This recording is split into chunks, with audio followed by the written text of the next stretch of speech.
Today I'm going to look at a topic that has been on my mind for quite some time.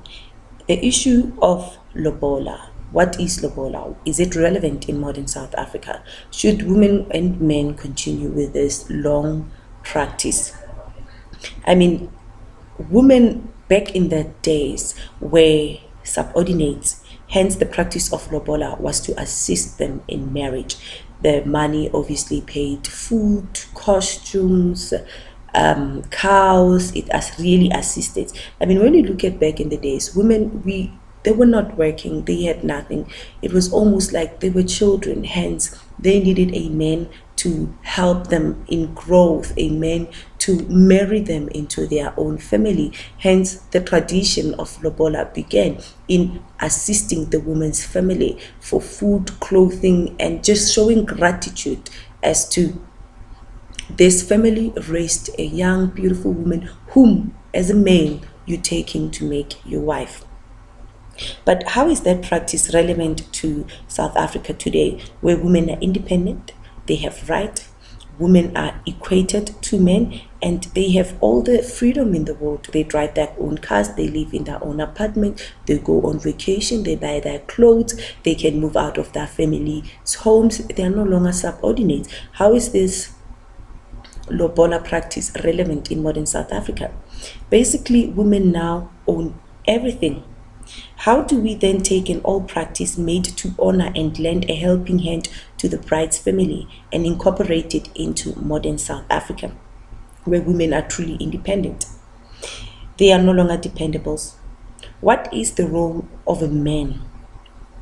Is Lobola just a protocol that needs to be observed, or are men now being robbed when they pay Lobola?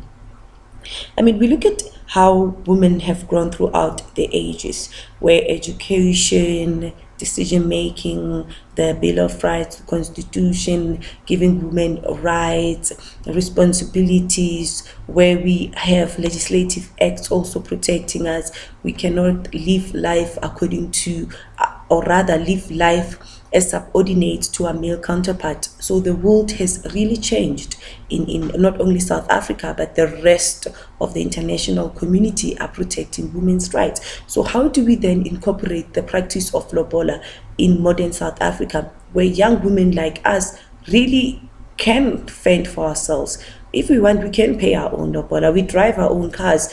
If we want to get married, we can pop out the 20,000 rand to go towards the logistics and administrative needs of a marriage. So then what is Lobola in modern South Africa? And I like to look at another issue where families themselves are becoming very unfair, and I feel as if they are robbing men. You have a family who says, my daughter is a doctor, engineer, she is really educated, we send her to school, for that we want 130,000 worth of Lobola.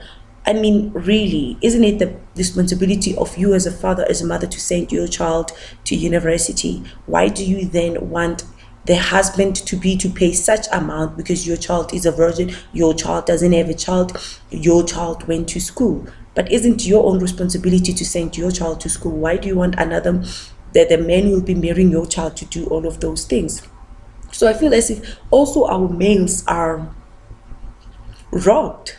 It's unfair, it's unequal, it's wrong. Why should you why should you pay such amount of money because the family feels as if though that child is successful?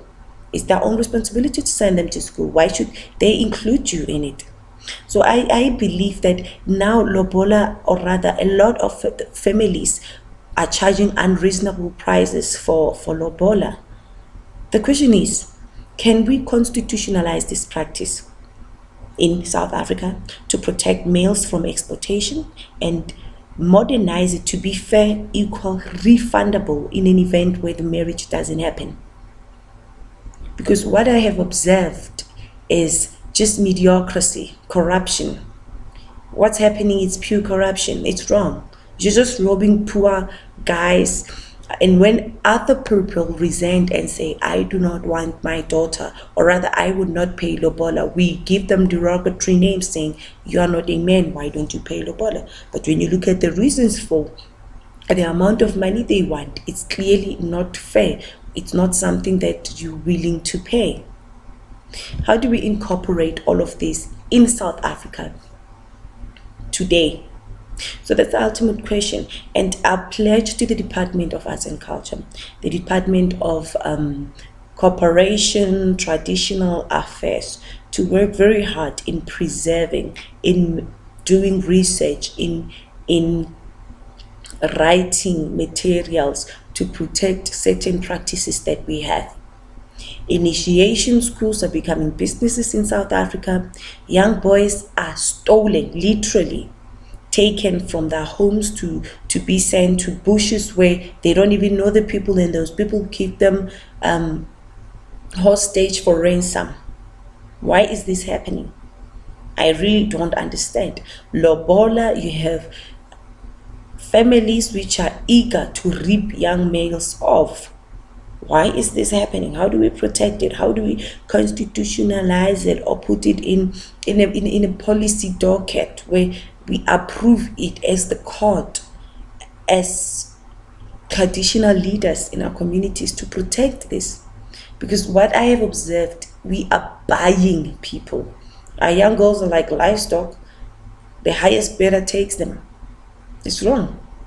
Although this is significant, important, truly practices throughout the generation, they need to be protected and not to be taken for granted, as I have observed a majority of things that are taken into granted. Yeah, tell me what you think. Tshegofatso or Mosala, and those were just my opinions when it comes to Lobola. And yeah, I really want to have different opinions from you guys. Just send me, just comment, subscribe.